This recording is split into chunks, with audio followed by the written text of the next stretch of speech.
Les films catastrophes ont toujours exercé une fascination auprès du public. Si ce genre cinématographique a véritablement émergé dans les années 70, ses racines remontent cependant au début du cinéma avec les premiers films muets. Il a connu des périodes fastes, d'autres où il sera boudé par les spectateurs et absent des écrans pendant plusieurs années, mais au fond, sa popularité n'a jamais vraiment faibli, comme le prouve le succès de la suite de Twister. Au-delà du spectacle, les films catastrophes abordent souvent des thèmes universels comme la peur de l'inconnu, la quête de survie, et montrent des personnages confrontés à des situations extrêmes qui mettent à l'épreuve leur courage. Pour ma part, c'est avec La Tour Infernale que j'ai découvert le genre et que je suis devenu fan. Mais je vais bien sûr remonter le temps et parler des œuvres qui ont été les précurseurs des films catastrophes des 70s. Ce dossier sera aussi l'occasion de rendre un hommage mérité à ces magiciens des effets spéciaux qui ont permis de donner vie aux désastres les plus spectaculaires. Attachez votre ceinture et préparez-vous à assister au grand 8 des catastrophes au cinéma.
Le premier film montrant une catastrophe date de 1901.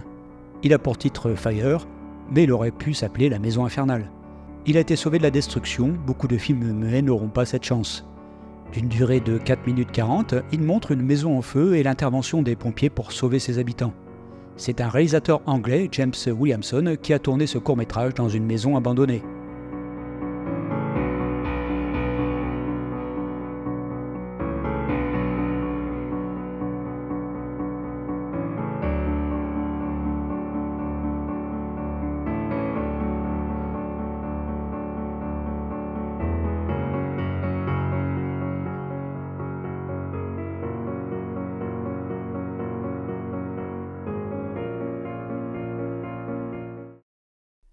La première éruption volcanique filmée à partir d'une maquette, on la doit à Georges Méliès, le roi de l'illusion et l'inventeur des effets spéciaux. Ce film d'1 minute relate l'éruption de la montagne Pelée qui a eu lieu en 1902.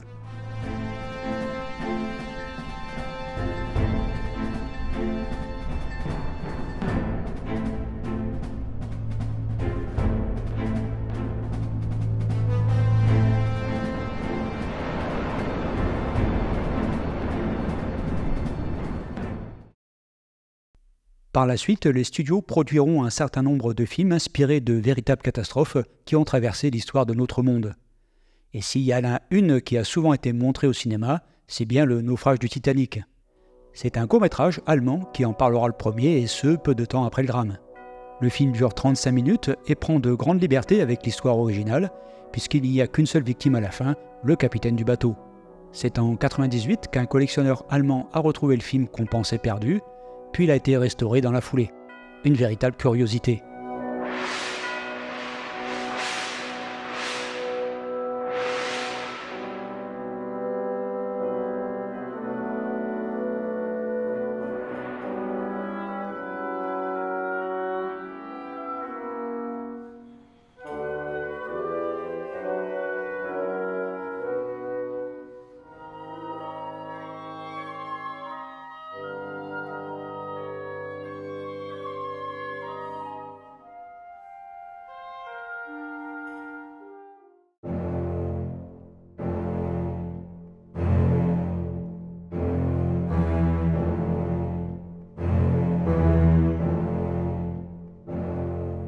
On fait un grand bond dans le futur et on arrive au premier film parlant d'Abel Gance et premier film catastrophe français, et il y en aura un autre 26 ans plus tard.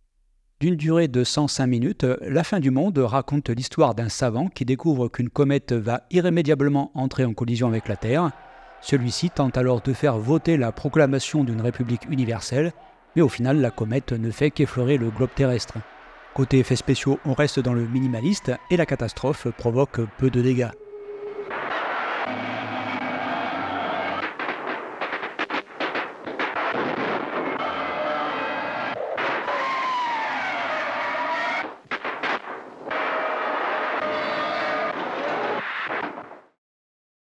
Produit par la RKO, Déluge suit un petit groupe de survivants après qu'une série de catastrophes naturelles inexpliquées ont éclaté dans le monde entier et détruit la civilisation, notamment un tsunami massif qui déferle sur la ville de New York.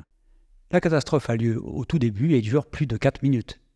Pour l'époque, le film est assez impressionnant du point de vue des effets spéciaux et du travail sur les maquettes. On peut voir ici celle représentant New York. Tous ces génies des effets spéciaux sont restés longtemps dans l'ombre. Il faudra attendre 1940 pour que l'Académie des Oscars reconnaisse enfin leur talent en ajoutant une catégorie dédiée. Déluge est indiscutablement l'ancêtre de tous les films catastrophes modernes.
Autre catastrophe qui a eu le droit à plusieurs adaptations cinématographiques.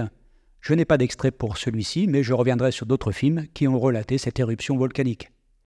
Sur l'image, on peut voir le spécialiste des effets spéciaux Willis O'Brien, qui venait de travailler sur King Kong, et deux miniatures utilisées dans le film. C'est en 1906 que la ville de San Francisco a été frappée par un terrible tremblement de terre qui a détruit 80% de la ville et fit 3000 victimes. 30 ans plus tard, la MGM produit un film qui mélange passages musicaux et séquences catastrophes à la toute fin. On commence à monter d'un cran avec les effets visuels. Ils ont été conçus par James Bazevi et son assistant Arnold Gillespie. Né en Grande-Bretagne, James Bazevi était responsable de tous les effets spéciaux chez MGM avant de laisser ce poste à Gillespie l'année suivante. Gillespie s'occupera par la suite des effets spéciaux du Magicien d'Oz, de Planète Interdite ou encore de Ben-Hur version 59, et pour lequel il recevra un Oscar.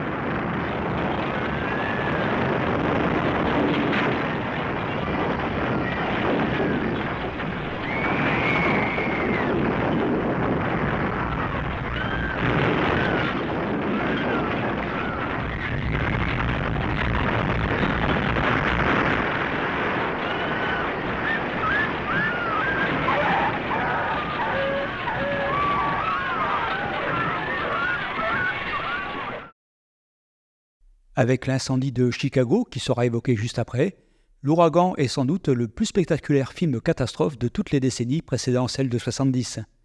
Réalisé par John Ford avec la délicieuse Dorothy Lamour, cette tempête tropicale implique physiquement les acteurs et ça se voit à l'image. Cette incroyable séquence, on la doit une nouvelle fois au spécialiste James Bazevi. L'immense décor miniature de l'île et de ses aménagements mesurait plus de 180 mètres de long. Le budget consacré aux effets spéciaux était de 400 000 $. De ce montant, 150 000 ont été dépensés pour construire un village indigène. Des 250 000 restants ont été dépensés pour le détruire. À l'aide de grandes machines à vagues, de lances à incendie et d'un système élaboré de tuyaux, de goulottes et de réservoirs de rétention, Des milliers de litres d'eau ont été envoyés s'écraser sur les décors pour créer les vents de l'ouragan et les raz-de-marée qui ont suivi. Aucun acteur n'a été doublé pendant les séquences de tempête et les deux principaux ont vraiment été attachés à un arbre et secoués comme des cocotiers. Le budget total du film était de 2,5 millions de dollars, soit environ 55 millions en 2024.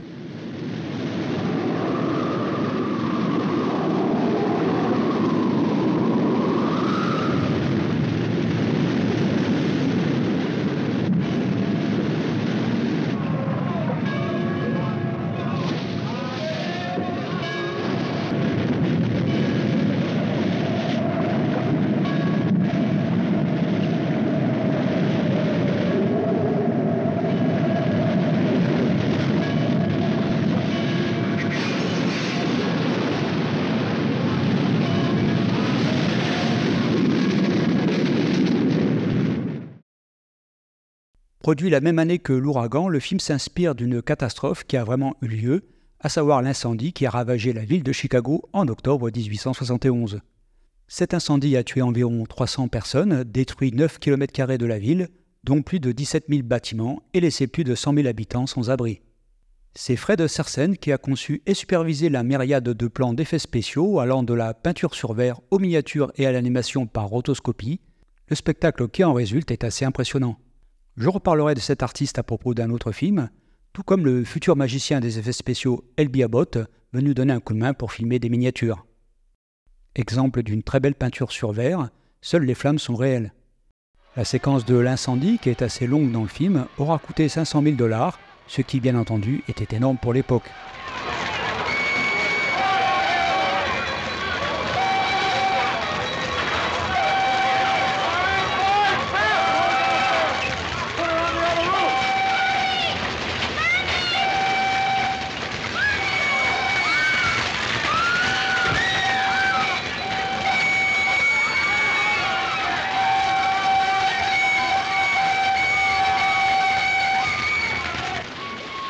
Mighty fast in this wind, leaping ahead blocks at a time. Patches like tinder. There hasn't been a drop of rain for nearly 3 months. We've got to keep it away from the gasworks.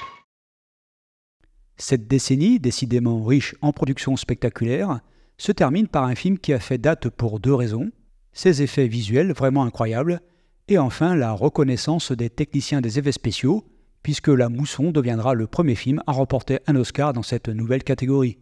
Et le regagnant n'est autre que Fred Sersen, déjà à l'œuvre sur l'incendie de Chicago. Même le générique fait preuve d'une grande originalité.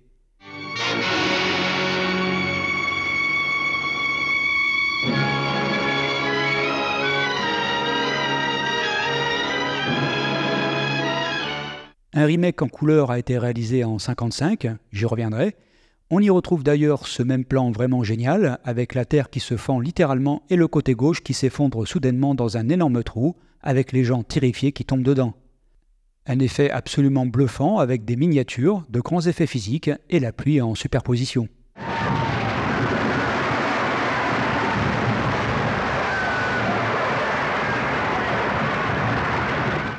Autre plan spectaculaire avec ce mélange de miniatures, de peinture sur verre, de prises de vue réelles combinées à des pluies superposées et des effets atmosphériques.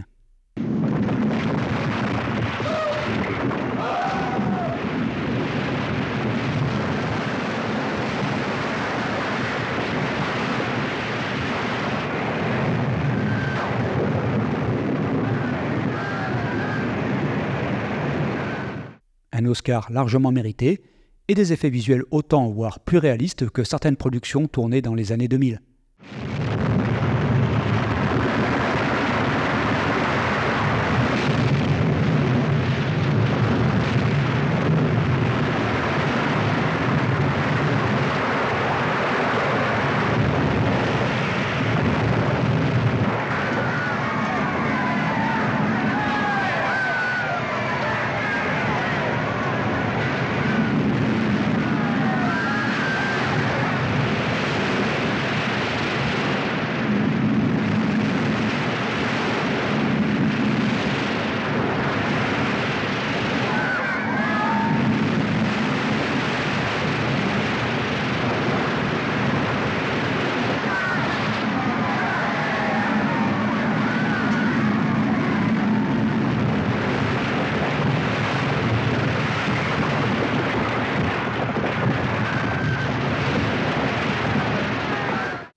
La Seconde Guerre mondiale aura un impact non négligeable sur l'ensemble de la production cinématographique et les films catastrophes se feront rares.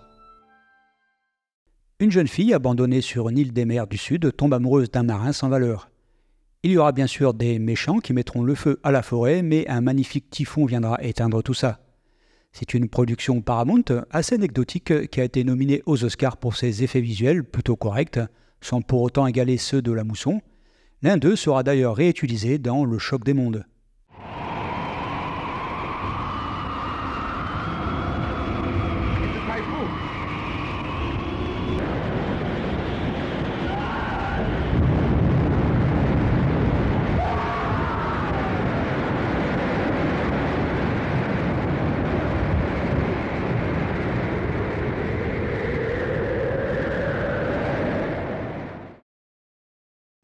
Après la version muette de 1912, les décennies 40 et 50 voient fleurir les films sur le Titanic. Le premier de cette série est mis en chantier dans le contexte troublé de la Seconde Guerre mondiale. Il s'agit d'une monumentale œuvre de propagande nazie voulue par Joseph Goebbels. L'œuvre, qui dénonce l'avidité des Britanniques comparée à l'intégrité et au courage des Allemands, est cependant considérée comme inadaptée au contexte politique et militaire de sa sortie en 1943. Interdit en Allemagne, il est cependant diffusé à Paris, Florence et Stockholm.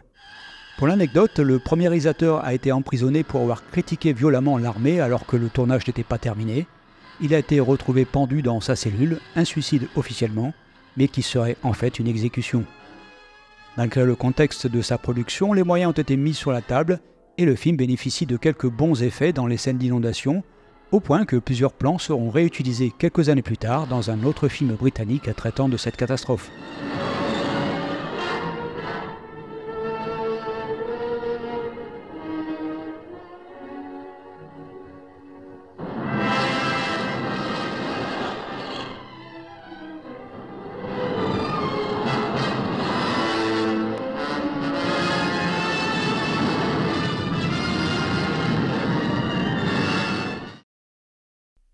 Cette production MGM d'une durée conséquente s'inscrit plus dans le genre aventure que catastrophe. Toutefois, je le cite car il contient une scène de tremblement de terre qui fait céder un barrage, non pas au pied d'une grande ville, mais dans un environnement montagneux, le tout avec des miniatures réalistes.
Les codes narratifs du film catastrophe sont multiples et variés.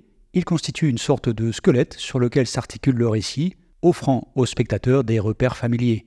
On y retrouve le héros, souvent un expert dans son domaine, mais il peut aussi être un individu lambda confronté à une situation exceptionnelle.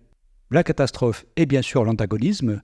Dans de nombreux films, elle est d'origine naturelle et la nature devient alors une force destructrice incontrôlable. L'antagoniste peut également être une personne responsable du drame par négligence, ambition démesurée ou folie. Le sacrifice, la solidarité, le dépassement de soi font partie des autres codes du cinéma catastrophe. Cette nouvelle version des derniers jours de Pompéi est une production franco-italienne tournée en noir et blanc. La séquence de l'éruption du Vésuve est assez rudimentaire, mais le budget ne permettait pas de s'offrir une grande scène de destruction. Pour l'anecdote, le futur cinéaste Lucio Fulci était le réalisateur de la deuxième équipe.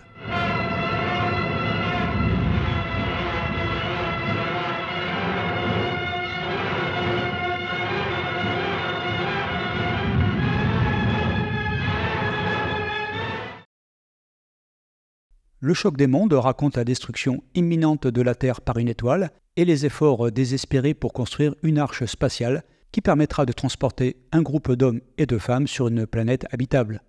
Classique du genre, le film a valu à son équipe d'effets spéciaux un Oscar d'honneur, même si, curieusement, quelques prises de vue proviennent d'autres films du studio de la Paramount. C'était toutefois une pratique assez courante à Hollywood, et cela permettait de faire des économies. Pour autant, Le Choc des mondes contient une poignée de plans réussis et une brève mais remarquable scène d'inondation d'un quartier de New York. Gordon Jennings était l'un des spécialistes qui a œuvré sur cette scène. Jennings avait déjà conçu les effets visuels de Typhon et s'occupera de ceux de la Guerre des mondes quelques années plus tard, qui sera son dernier travail puisqu'il décédera brutalement à seulement 58 ans. Le film 2012 de Roland Emmerich est un remake non avoué du Choc des mondes.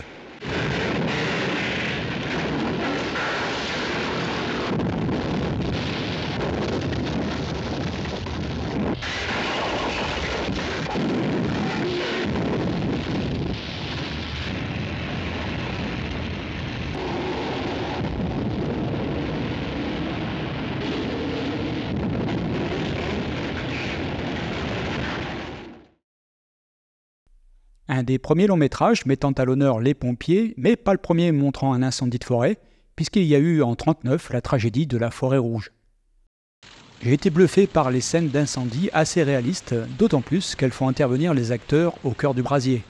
Je n'ai pas trouvé d'infos sur la manière dont elles ont été conçues, à part que des images d'un incendie au Nouveau-Mexique ont été filmées par une équipe spéciale pour être utilisées dans le film. En tête d'affiche, on retrouve le génial Richard Widmark, et dans de très courtes apparitions, Charles Bronson et Richard Crenna.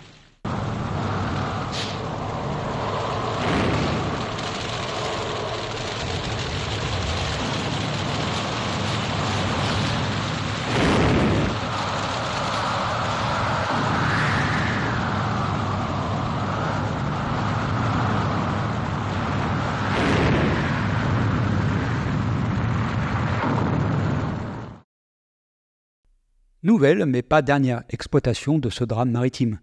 Les effets spéciaux sont convaincants, cependant les historiens considèrent que le film contient de nombreuses inexactitudes, mais certainement comme la plupart des longs métrages réalisés sur ce naufrage. C'est une maquette du Titanic de 8,50 m qui a été utilisée pour le tournage, maquette qui est actuellement exposée dans un musée maritime aux États-Unis.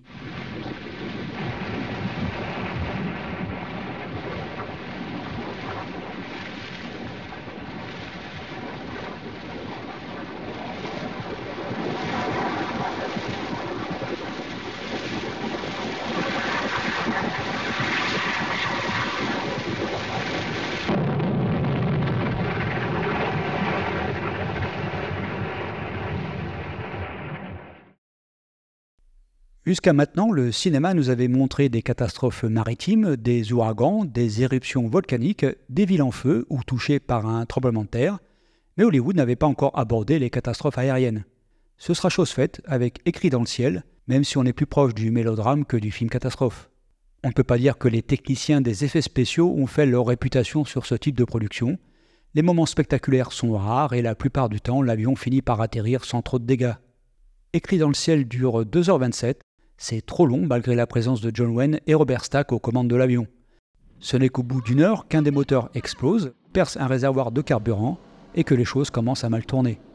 Écrit dans le ciel, c'est un incident qui dure 1 minute et 2h26 de blabla interminable. Les 22 personnages principaux parlent de leurs problèmes personnels, le tout accompagné de flashbacks et d'anecdotes inutiles. Même si on n'échappait pas à quelques personnages stéréotypés dans les films précédents, le principe est ici poussé à son paroxysme et servira de modèle, avec plus ou moins de bonheur, à toutes les productions catastrophes des années 70. Malgré tout, le film sera un très grand succès commercial. Il sera également l'une des sources d'inspiration des As pour Y a-t-il un pilote dans l'avion ? On y retrouve d'ailleurs Robert Stack.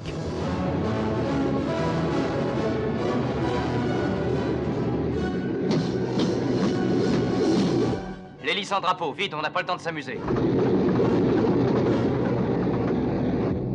Donnez-moi toute la gomme sur les deux autres. Vous voyez quelque chose ? Pas encore. Ce remake, pas aussi réussi que l'original sorti en 1939, reprend à quelques détails près les mêmes scènes de destruction en y ajoutant la couleur et le format cinémascope.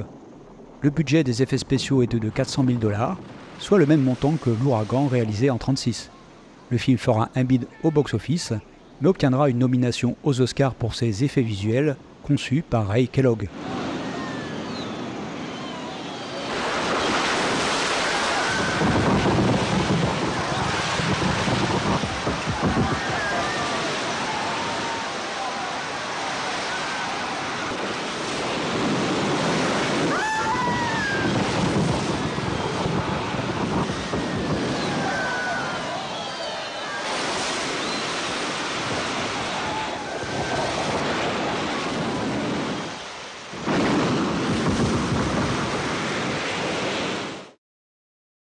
Retour dans la cabine de pilotage avec ce film dont l'intrigue et les situations seront là aussi entièrement reprises dans Y a-t-il un pilote dans l'avion ?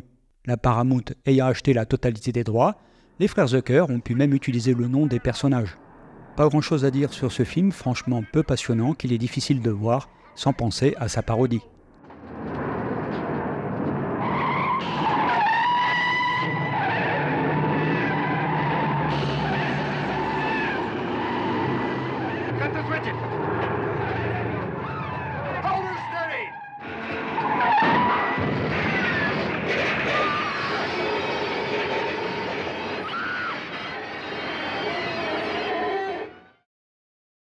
Les films catastrophes français sont rares, et le plus spectaculaire d'entre eux est une coproduction avec le Japon réalisée par Yves Ciampi, avec Jean Marais et Daniel Darieux en tête d'affiche.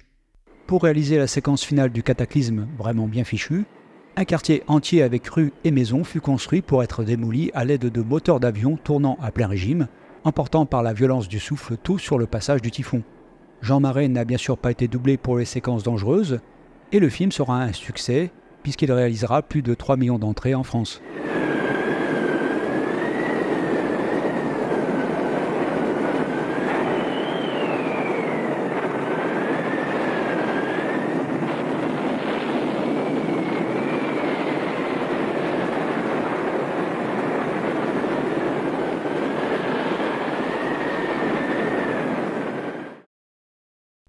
Je passe rapidement sur cette histoire d'une équipe de scientifiques qui a construit une machine capable de prédire les tremblements de terre. Ce film de Fred Sears, qui réalisera plus tard Les Secoupes volantes attaquent, utilise ici des images d'archives et les quelques plans créés pour mettre en scène la catastrophe sont courts et peu spectaculaires si on compare aux productions sorties dans les années 30. L'affiche américaine par contre est plutôt sympa.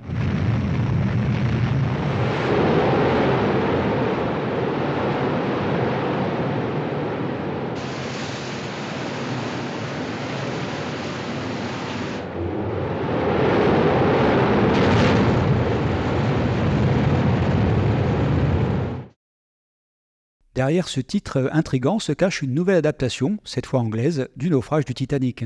C'est le célèbre réalisateur anglais Roy Ward Baker qui est aux commandes. Ward Baker a réalisé plusieurs films pour la Hammer, ainsi que des épisodes de Chapeau melon et bottes de cuir et d'Amicalement vôtre. Plusieurs plans miniatures de Atlantic Latitude 41 étaient en fait des scènes réutilisées de la version allemande de 43 supervisée par le régime nazi. Les plans étaient souvent modifiés optiquement pour paraître neufs, comme ce plan. Néanmoins, un gros travail sur les maquettes a quand même été réalisé. Ici, les intérieurs miniatures du Titanic sont inondés puis incrustés en arrière-plan. D'autres magnifiques photographies du Titanic miniature installées par les techniciens donnent ici une bonne idée de l'échelle.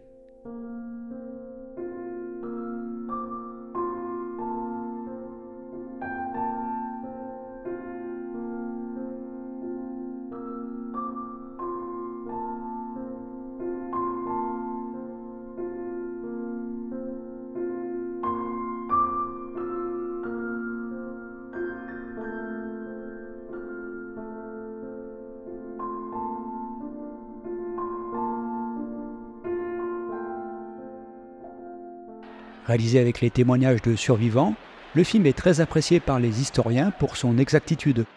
Même si quelques petites erreurs historiques subsistent, il est considéré comme l'un des meilleurs films sur le légendaire paquebot.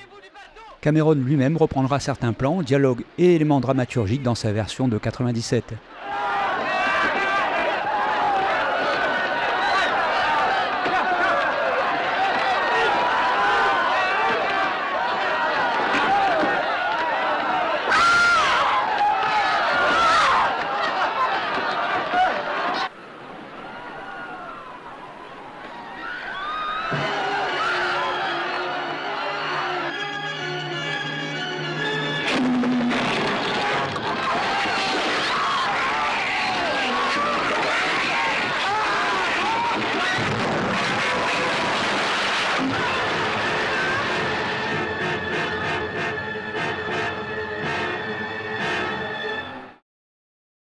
Au cours d'une inondation, une jeune femme est sauvée par un prisonnier injustement accusé d'un meurtre.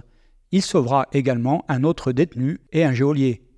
On notera quelques points communs entre cette production anglaise et Puits d'enfer de Michael Salomon. Derrière la caméra, on retrouve Charles Crichton, le réalisateur d'Un poisson nommé Wanda. Toutes les scènes d'inondation ont été tournées au studio Pinewood et leur mise en œuvre apporte une vraie plus-value au film.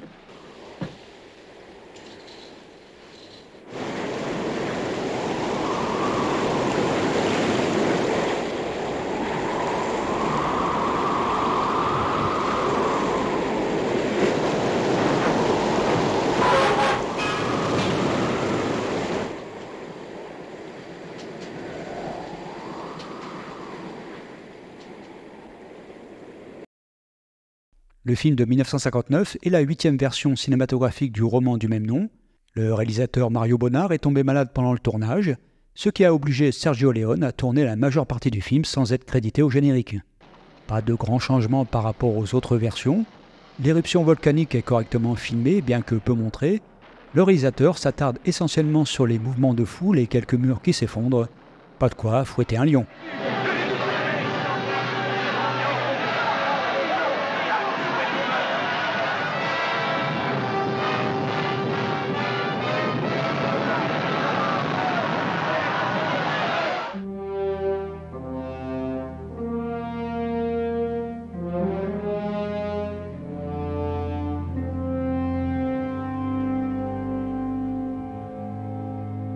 Le Claridon est un luxueux paquebot qui effectue son dernier trajet dans l'océan Pacifique, mais une explosion venant d'une chaufferie détruit la salle des machines ainsi que plusieurs cabines et le paquebot commence à couler. Panique à bord fut une véritable surprise quand j'ai découvert le film il y a une vingtaine d'années. L'aventure du Poséidon lui doit beaucoup. La catastrophe arrive assez rapidement et le drame commence vraiment lorsque le personnage, joué par Robert Stack, tente désespérément de sauver sa femme grièvement blessée et coincée dans sa cabine, tandis que l'eau s'engouffre de toutes parts. Le casting est parfait, la tension et le suspense merveilleusement bien gérés. Bref, une vraie petite réussite du genre. Et si le tout semble aussi réaliste, c'est que le tournage s'est déroulé sur un véritable paquebot de luxe français qui avait été vendu à une casse, ce qui donne lieu à des effets spéciaux assez remarquables car ils font exploser les vraies cabines et les salles des machines.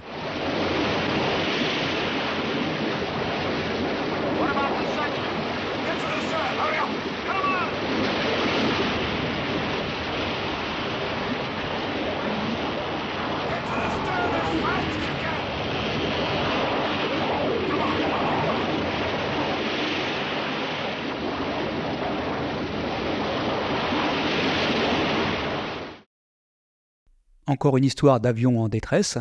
Le film suit l'équipage d'un jet de la marine américaine et d'un avion de ligne commerciale transportant des passagers qui sont sur le point d'entrer en collision suite à de mauvaises conditions météo. Cette idée de collision sera reprise plus tard dans 747 en péril. Qualitativement, c'est du même niveau que l'heure 0, c'est-à-dire chiant comme la mort. Et faute de budget, les effets spéciaux sont pour le moins rudimentaires.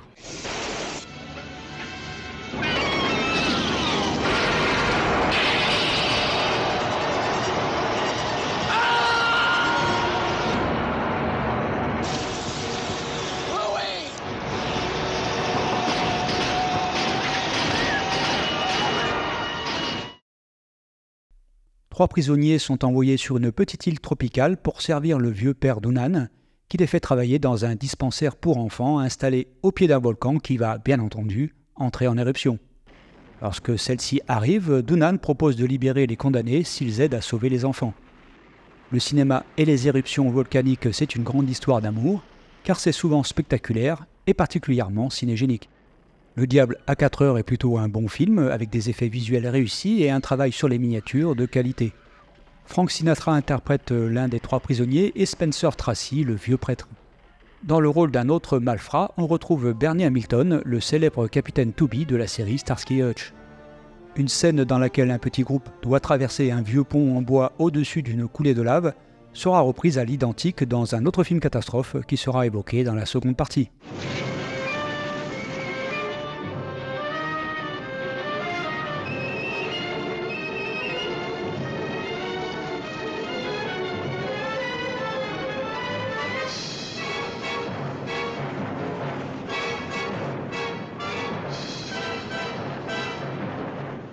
Allez, on négocie. Avancez.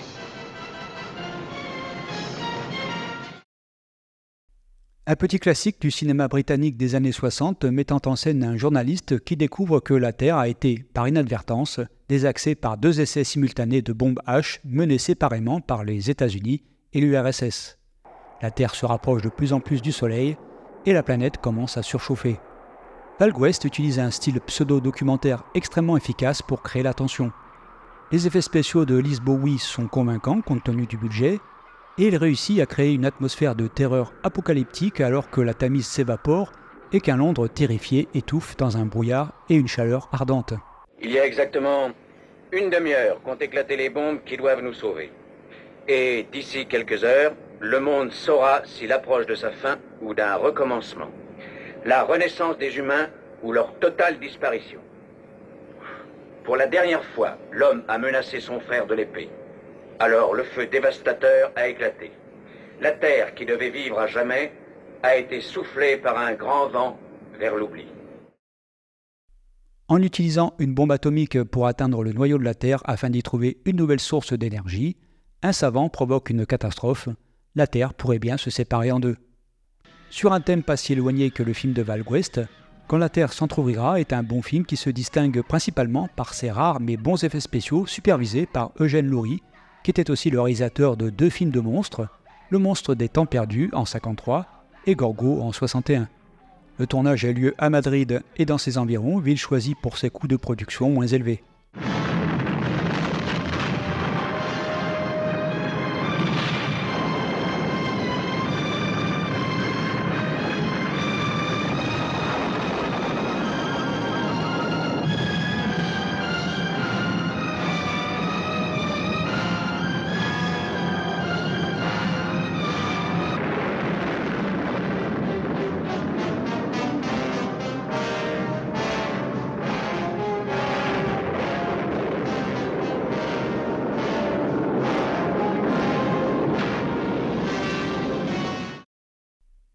Pour terminer cette décennie, voici un film qui contient de nombreux effets visuels réussis et un gros travail sur les miniatures, que l'on doit là encore à Eugène Laurie et son équipe. Bref, le paquet a été mis du côté des SFX avec une spectaculaire éruption volcanique suivie d'un tsunami. On peut noter également de très belles peintures sur verre. L'histoire est vaguement basée sur les événements entourant l'éruption d'un volcan sur l'île de Krakatoa en 1883. Curieusement, le titre du film annonce le volcan à l'est de Java, alors que dans la réalité, il est situé à l'ouest. Sans être un grand film, à l'est de Java est franchement dépaysant. Le déluge de feu et d'eau qui s'abat sur les personnages dans la dernière demi-heure offre un spectacle de haute qualité et vaudra à ses concepteurs une nomination aux Oscars pour les effets spéciaux.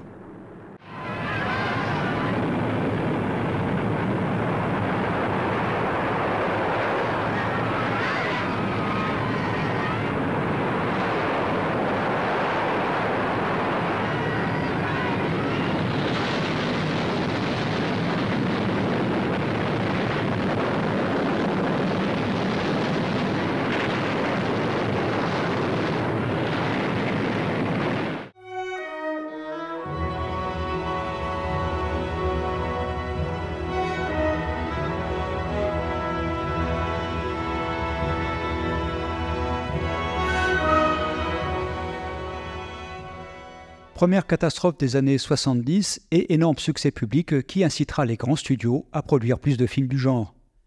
Là encore, c'est une succession de personnages qui racontent leur vie et ce n'est vraiment pas passionnant, malgré le casting haut de gamme. Ça dure plus de 2 heures et on les sent passer faute de péripéties. Ici, c'est un homme qui monte à bord avec une bombe qui finira par exploser au bout d'1 heure de film et qui provoquera une dépressurisation, seul moment catastrophe. Le reste raconte la tentative de l'équipage pour faire atterrir l'avion sans dégâts.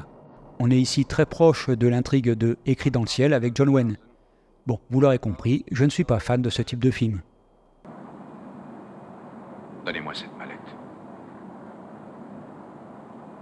Si vous le faites, je peux vous assurer que vous ne serez pas brutalisé. Attrapez la mallette, il y a une bombe dedans. Laissez-moi passer.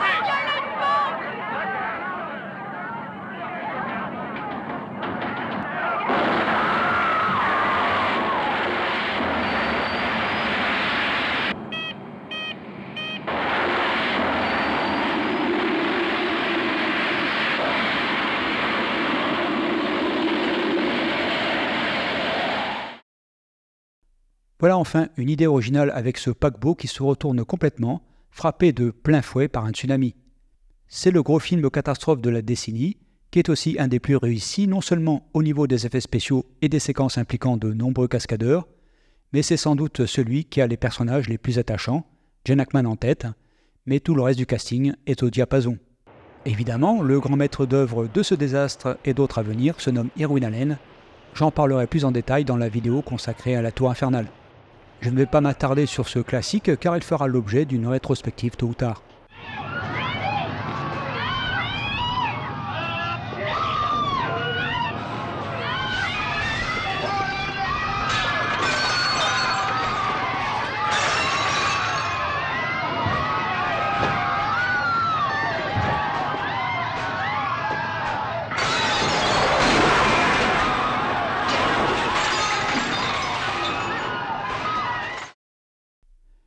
Les rois du film de monstres et de la maquette ont aussi montré de l'intérêt pour les films catastrophes.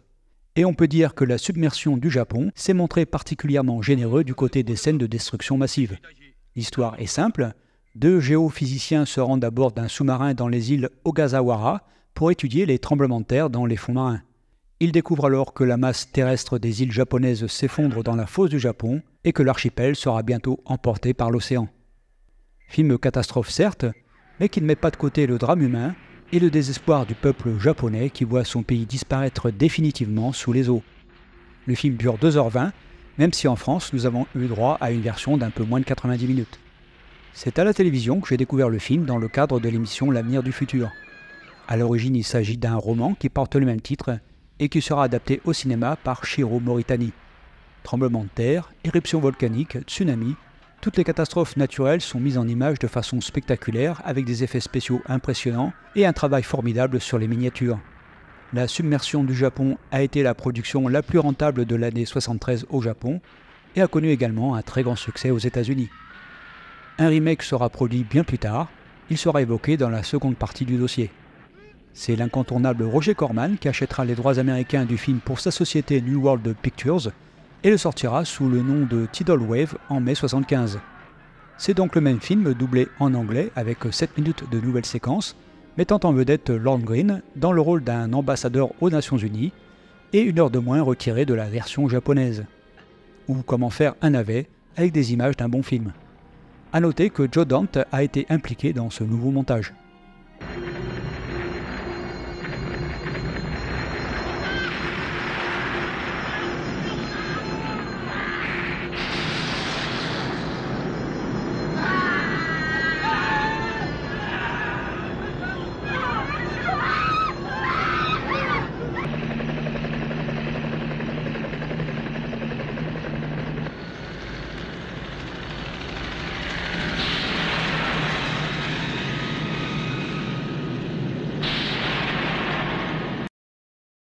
Après l'énorme succès de Airport et l'intérêt retrouvé pour le film Catastrophe, il était logique qu'une suite voie le jour.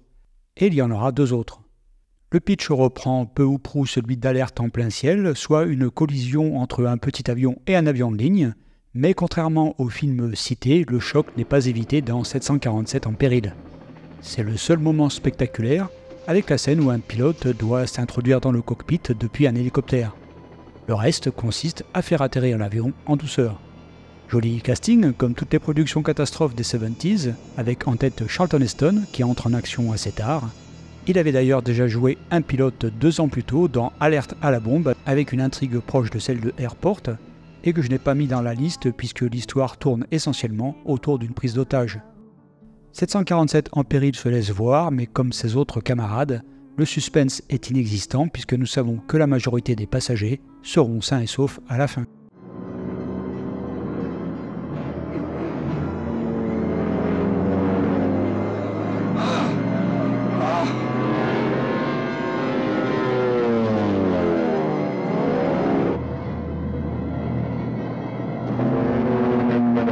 Columbia 409, le baron est maintenant à 12h30.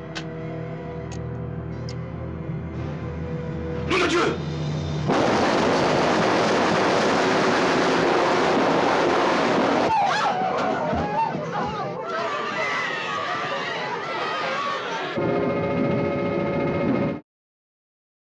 C'est le grand concurrent de La Tour Infernale en 1974, le film étant sorti quelques mois seulement avant celui de John Guillermin. Au box-office, La Tour Infernale fera mieux, mais Tremblement de terre réalisera également un score remarquable. Concurrent au box-office mais aussi en termes de SFX, c'était ce qui se faisait de mieux à cette époque et il faut avouer que ceux de Tremblement de terre sont assez remarquables et réalistes. Ce réalisme est lié au fait que toutes les maquettes sont filmées non pas en studio mais en décor naturel. Les magnifiques peintures sur verre, comme celle-ci, ont été conçues par Albert Whitlock et les miniatures par Glenn Robinson, deux grands spécialistes dans leur domaine. Tremblement de terre remportera l'Oscar des meilleurs effets visuels en 1974. Je ferai également une rétrospective sur ce film prochainement.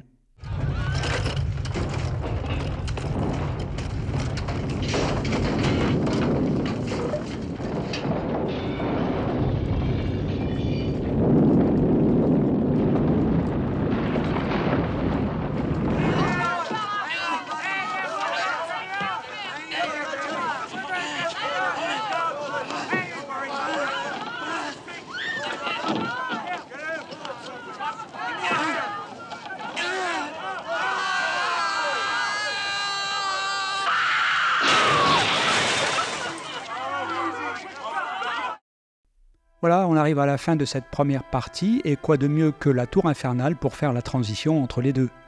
Car même si d'autres films catastrophes verront le jour dans les années 70, la qualité sera rarement au rendez-vous. Mais surtout, La Tour Infernale est la dernière superproduction à l'ancienne, sortie des studios américains avant l'arrivée d'une nouvelle génération de réalisateurs qui vont révolutionner le cinéma et prendre, d'une certaine façon, le pouvoir à Hollywood. J'espère que vous aurez apprécié ce retour en arrière sur le cinéma catastrophe. N'hésitez pas à partager cette vidéo et de me dire dans les commentaires quel est votre film préféré parmi ceux évoqués. Et je vous donne rendez-vous le 10 septembre pour la méga rétrospective consacrée au fleuron du genre, qu'est La Tour Infernale. Bye bye!